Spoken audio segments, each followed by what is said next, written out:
I tried a hardcore Nuzlocke of Pokémon Emerald Rogue, the ROM hack that turns Pokémon into a punishing roguelike. Everything is completely random. Items, encounters, and even gym leaders are completely random. You have to be prepared for anything. And I know what you're thinking. You just did a randomizer of Emerald Rogue, why are you doing another one? Well, my friend, after becoming champion, Generations 1 through 8 Pokemon are fully available to use, and every Gym Leader, Elite Four member, and champion up until Generation 3 is available to battle. In fact, Gym Leaders are completely random, meaning Lance could be the first Gym Leader and Brock could be the champion. In a Nuzlocke, if a Pokemon faints, it's dead forever and can no longer be used, and I can only catch one Pokemon per area. The rest of the rules for this challenge are on the screen and in the description down below. Let's get right into it. Emerald Rogue starts the same way as normal Emerald, but instead of my mom driving, it's Scott. Scott driving me in the back of a van in an undisclosed location definitely says something. Anyway, Professor Birch is here and he's ready to give me a starter Pokemon. My choices in this run are between a Coughing, Nosepass, and a Shelter. I pick Nosepass because its Future Steel type is great into various types of randomizers. Welcome to the team, Melon. Nosepass is a pretty cool Pokemon. In fact, tell me your favorite Pokemon in the comments below, and while you're down there, you might as well subscribe to the channel. With that, we're at the tunnel where it all begins. Once I go through, there's no going back. Actually, that's not true because I could technically retire my adventure, but I digress. There really is no going back here. Let's do this. With that, we're at this board. Each board is a procedurally generated route with encounters, item shops, and healing centers. At the end of the board is a boss battle. Defeat the boss and the level cap rises and you're dumped on a completely new board. The further you progress, the more type of generated routes there are. I go for an encounter and my encounter ends up being a meta type. Welcome to the team, Apple. I pick up some berries as well as some more niche items and leave the route without any issues. I also go ahead and pick up a Noibat named Soup. Morven's a great Pokemon and I'm glad I get to use one. I do the same thing on my last route and pick up some items and battle some trainers who will give you some money. Money is a super important resource in this game because you can buy items which can make or break a team. I make it without any issues and I go ahead straight to the boss. Like I said, the boss could be anything, and the first boss ends up being Morty and his ghost types. Morty leads off with a Cursula and I lead off with Melon. Melon is able to outspeed and paralyze Cursula with a Thunder Wave. It doesn't exactly work here as the Bleach Curl sets up a Harden to boost its defense. On the next turn, I'm able to go for a Rock Throw for surprisingly little damage, activating weak armor, lowering defense, and raising speed. Cursula also disables my Rock Throw, so that's something. From here, it's off to Soup on a Harden. Soup then gets off and Absorb for a bit of chip damage as Cursula stays fully paralyzed for the first time. From here, a set of bites gets the KO, baiting in Yamask. This is actually a huge problem. On the first turn, Yamask actually manages to protect into my bite, which is pretty unfortunate. On the next turn, a bite does some chip damage as the Mummy goes for a hard Nightshade. Since I'm dead to a critical hit here, I gotta switch out into Melon on a Nightshade, which leaves me in the yellow HP range. On the following turn, Melon is able to go and outspeed for a Thunder Wave before a Nightshade brings me down to just 2 HP on the following turn. This is actually horrible. From here, I gotta switch out into Apple, as Yamask stays fully paralyzed, thankfully. On the following turn, I detect so that Yamask burns through a Nightshade PP, which would probably get the KO. At the time, I didn't have any calculations, which was actually a huge problem when playing Nuzlocks. I then go for a Meditate to boost my attack as Yamask gets off another Nightshade. I then decide to go for a Bide here as Yamask luckily stays fully paralyzed. Yamask on the following turn is unfortunately able to outspeed and go for a Nightshade, bringing me down to just 5 HP. Unfortunately, I forgot normal moves don't hit ghosts, meaning Yamask gets off a Nightshade killing Apple. Since my other Pokemon are low, Yamask sweeps the rest of my team. Okay, that's just the beginning, and there's still like 20 minutes left in this video, so it's time for attempt 2. In Emerald Rogue, your starter is actually the same for every playthrough, so that means Melon here is still on the team. Once again, I'm put back in the tunnel and there's no going back, meaning we're back into the cool world of Pokemon Emerald Rogue. For attempt 2, I decide to go for a calm, rugged route. Things actually start off great as my first encounter is an Electrike, which is a phenomenal Pokemon. Welcome to the team, Grape. After picking up some berries and some niche items, I exit the route. My next encounter is an Elekid, but this is actually a pretty bad encounter as it doesn't get the fighting type like most ROM hacks. It's here that I run into an issue. We have 2 electric Pokemon. If we run into a ground specialist, we are screwed. Luckily, we have an out here, as there's a strange man who's willing to trade me a Pokemon for 1,000 Poké-Dollars. We need a better Pokemon here for ground coverage, so I say bye to Elekid and instead welcome a freaking Druddigon. Druddigon is a phenomenal Pokemon with Hone Claws. Little did I know Druddigon would be the MVP of the run. After this, I make it to the encounter with the boss. My little hunch actually pays off because my boss ends up being Giovanni. What are the odds? He leads off with Onix and I lead off with Druddigon. Onix can't really hit me, so I decide to take this opportunity to set up a Hone Claws, raising my attack. All Onix can do in retaliation is go for Rage. After setting up 3 Hone attacks, I'm able to go for a Bite, leaving Onix in the yellow HP range. Luckily, after tanking a Rage, a follow-up Bite gets the KO. Second is Galarian Stunfisk, who also survives a Bite before getting off a Mud Shot. Doesn't exactly matter here as a Bite gets the KO. Last is Baltoy, who just wastes time going for a heal block. Keep in mind you can't heal anyway in this game with or without hardcore Nuzlocke rules, meaning a Bite gets the KO. This wins me the first gym badge. If that random man wasn't there, I think we would be on attempt 3 now. Just remember kids, count your blessings. Anyway, I count my blessings and make it to the next board. I go for the common spooky route, Happy Halloween, and my encounter ends up being Crickets the Heracross. Heracross is a phenomenal Pokemon. So far our team is stacked, and absolutely nothing can stop us. Okay, oops. Losing a Pokemon this early, especially on an Electric type, is not good. Losing an Electric type this early for no reason absolutely sucks. There is absolutely no coming back from this.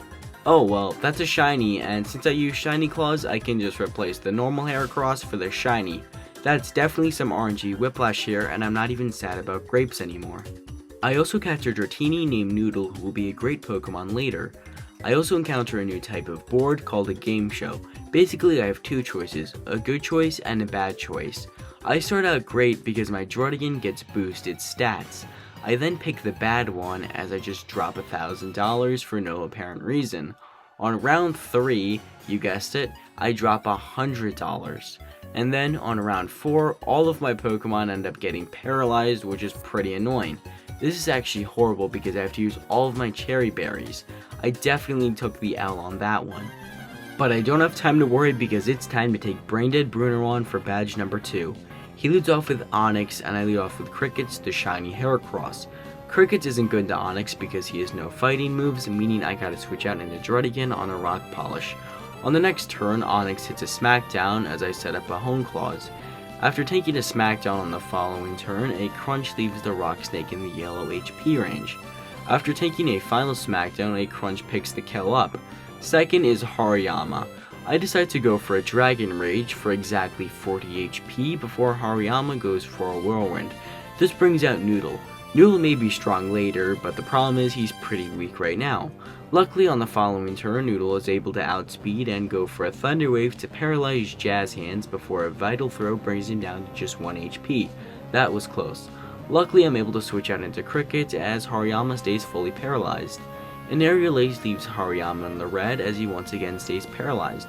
On the next turn, an Aerial Ace gets the KO. Third is Bruno's own Heracross, who hits an Aerial Ace, but our shininess allows us to take it in the yellow before we retaliate with our own Aerial Ace to get the KO. Last is Diglett, and since I'm low, I have to switch out into Melon on a failed Sucker Punch. After some Mud Shots, I switch out into Druddigon on a Bulldoze. Luckily, I'm still at the point in the game where 1 Dragon Rage is enough for the KO, winning me the second gym badge. As always, Bruno is completely brain dead. As per usual, I'm back on the board. Things start off great with me catching a Tortuga named Pizza. Honestly, I forgot this thing existed. I also catch a Sinestro, which is a pretty mid Pokemon overall. And I also evolve Dratini into a Dragonair, one step closer to a Dragonite. The third gym leader ends up being funnily the Electric Trainer Surge from Kanto. He leads off with Rotom and I lead off with Crickets, who knows Brick Break, meaning 1 is enough to just get the clean one-shot. Second is Electrode, and he tries to be cheeky on me by setting up a light screen, but it doesn't matter because my Brick Break smashes through the screen, leaving the Pokeball in the red. Electrode must have had the wife and kids leave him because he decides to kill himself with a self-destruct that we tank fairly well. Third is Magneton, who also falls to a Brick Break. Same with Surge's last Pokemon, Pincurchin. That wins me the third gym badge. See why Heracross is such a great Pokemon? Once again, it's back to the board, and this is where things get interesting as I now have 6 Pokemon. The PC in this game is completely gone, meaning I can only carry 6 Pokemon. It's pretty simple. If I want a new team member, one of my 6 warriors is gonna have to go. Except we have one issue here, as Mime Jr. isn't exactly worth it. Same with Loudred, honestly. But what's not a pass is this legendary board. Basically how it works is I have to face a boss and get the opportunity to catch a legendary. A Team Magma grunts the Guardian, and all of his Pokemon go down to a couple of Brians from Pizza. The legendary here ends up being Glacier. I'm gonna be honest, I thought this was a fake Pokemon implemented by the creator. But nope, this thing is definitely real, and I just forgot it existed because it hasn't been mentioned in like 2 years since the Crown Tundras came out. It feels so weird saying that. Anyway, I catch the Ice Horse and name him Sushi. Like I said earlier, this does mean you have to say goodbye to a Pokemon, and who better than T? Sorry buddy, it's just that when you get to use a legendary Pokemon, you take it. Also, legendaries are allowed because some trainers use them and sometimes up to many, so for this playthrough I decided that they'd be fair game. Anyway, this brings me to the boss fight against Morty for badge number 4. We may have lost to Morty before, but this little craphead doesn't know what's happening to him. He leads off with Dusknoir, and I lead off with Druddigon. I set up some Home Claws on the first turn as Dusknoir goes for a Hex. On the following turn, a Crunch gets the clean one-shot on Dusknoir thanks to the attack boost. Second is Mimikyu, and this thing hits a Slash. I forgot this thing had Disguise, so my Crunch does no damage at all. After taking another Slash, a Crunch brings Mimikyu down into the red HP range. I then have to take a Shadow Claw in the yellow before my Crunch gets the critical hit, taking Mimikyu out. Third is Gengar, so this means I gotta switch out into Melon on a Dark Pulse because I actually am pretty low in HP and I don't know what this thing has. On the following turn, I try to go for a Thunder Wave, but Melon gets outspeed and Gengar's Dark Pulse flinches, which is pretty annoying. This is also pretty bad because Gengar's a pretty good Pokemon. I'm in a sticky situation, so this means it's off to Pizza on another Dark Pulse. On the following turn, I protect so that Gengar wastes some Dark Pulse PP. After taking a second Dark Pulse, a Crunch on the following turn manages to get the clean one-shot.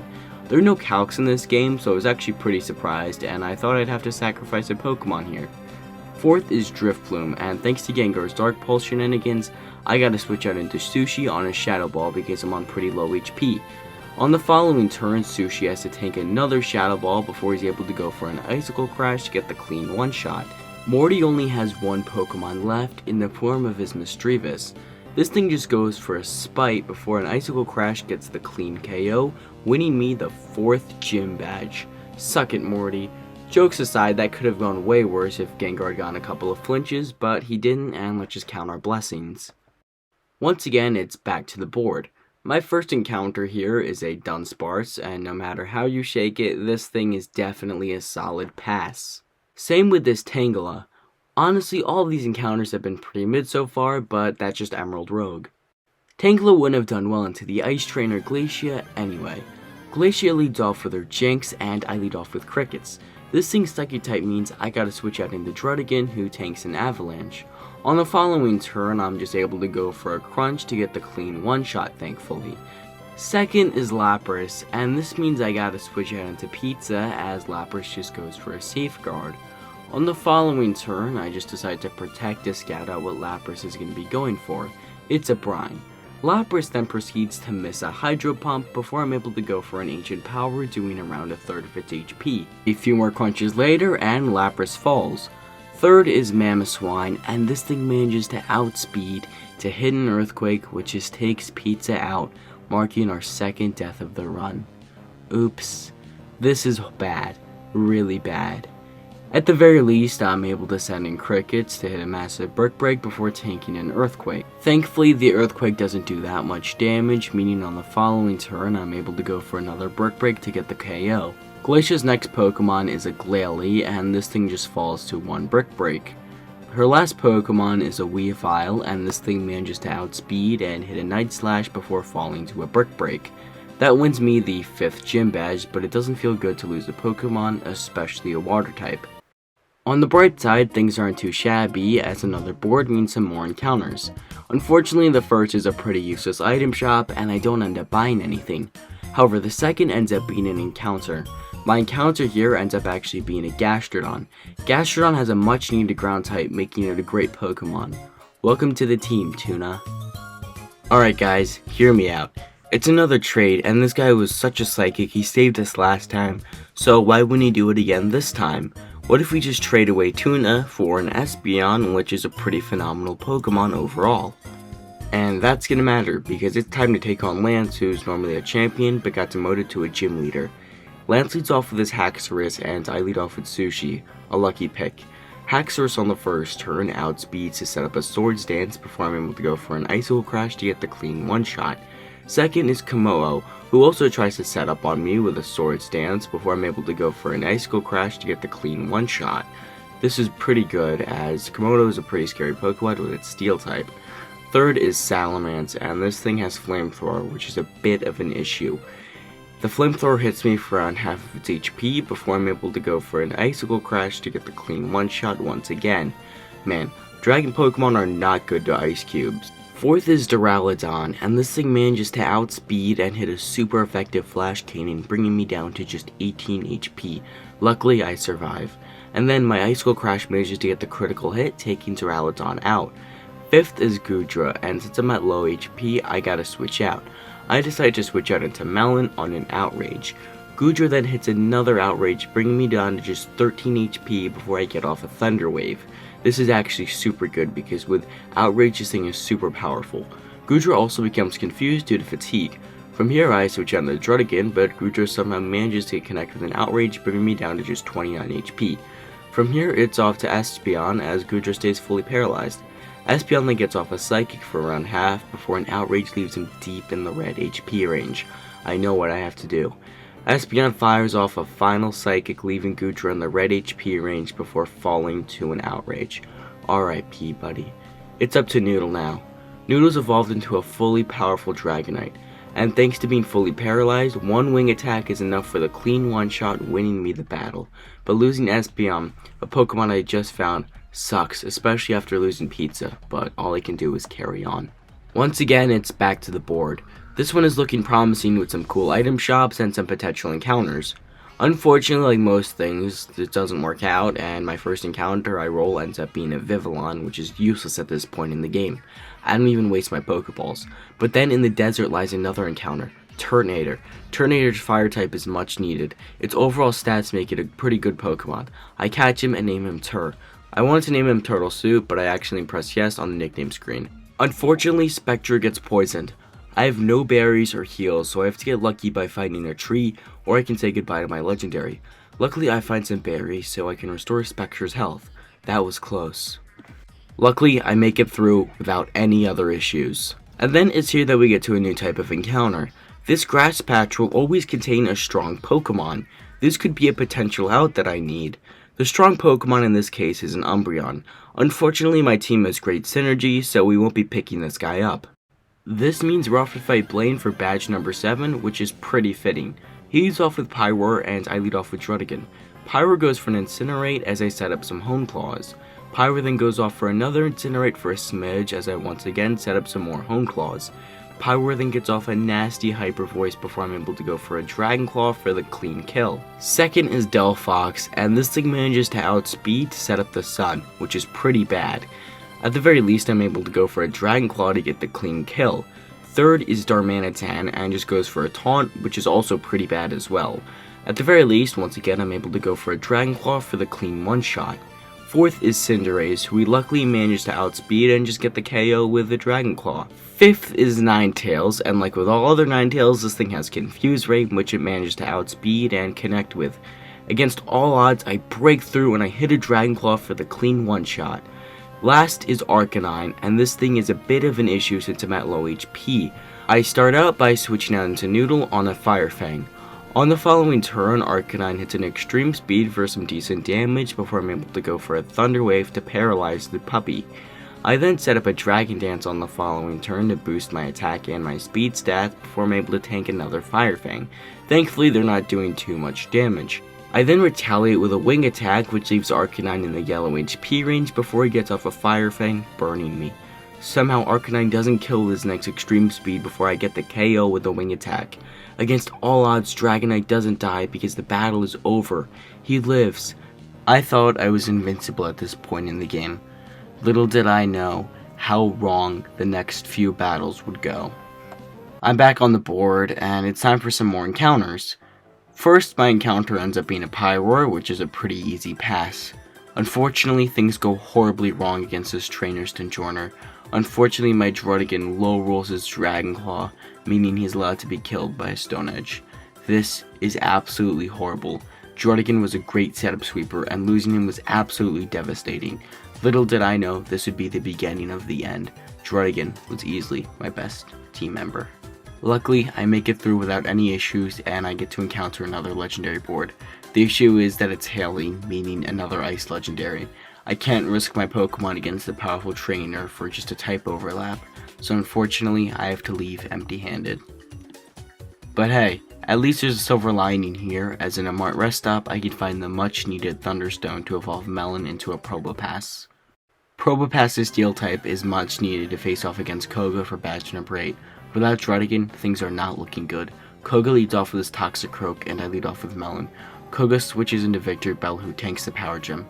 Since Victreebel walls me, I actually switch out into Noodle on a whiffed Razor Leaf. Koga cannot make up his mind for the life of him because he switches out into Weezing to eat up the Wing Attack. I take this opportunity to set up a Dragon Dance, but Weezing clearly doesn't like it because he kills himself in order to offset the attack boost. Toxicroak comes back in, so I set up another Dragon Dance, but then it goes for a Flatter, lowering my special attack and confusing me. This means it's off to Melon on a whiffed Sludge Bomb on the following turn.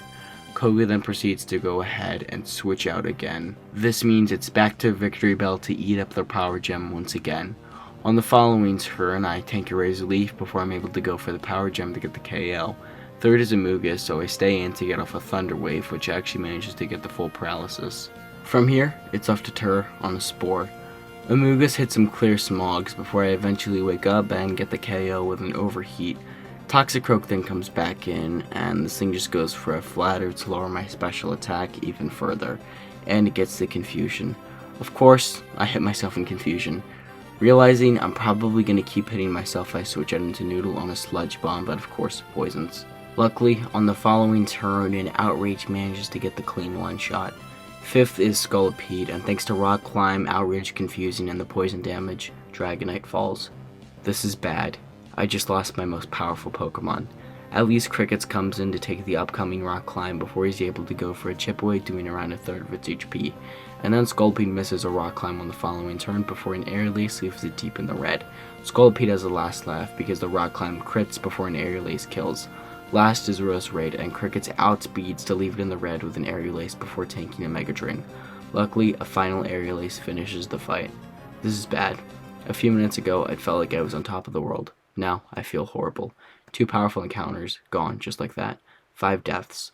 All my useful encounters. All I can do is carry on. The RNG gods aren't quite done crapping on me yet, because thanks to some horrible RNG, my Turtonator dies to a freaking wild Houndoom. Not a trainer Houndoom, but a wild one, so there's no silver lining to be had at all. To make matters worse, it's time to face the Elite Four with 3 Pokemon. Did I mention the Elite Four was also random as well? The first Elite Four member we roll ends up being Misty. This is a horrible matchup as I can't hit water types. Misty leads off with Gourbice and I lead off with Melon. Melon gets off a Discharge for around half that paralyzes before taking an Aqua Tail for around half. Luckily, on the following turn, a Discharge gets the KO. Did I also mention I'm extremely underleveled? Anyway, Gyarados comes in to set up the Rain before Discharge does around half of its HP. Gyarados then sets up the Rain again before a Discharge gets the KO.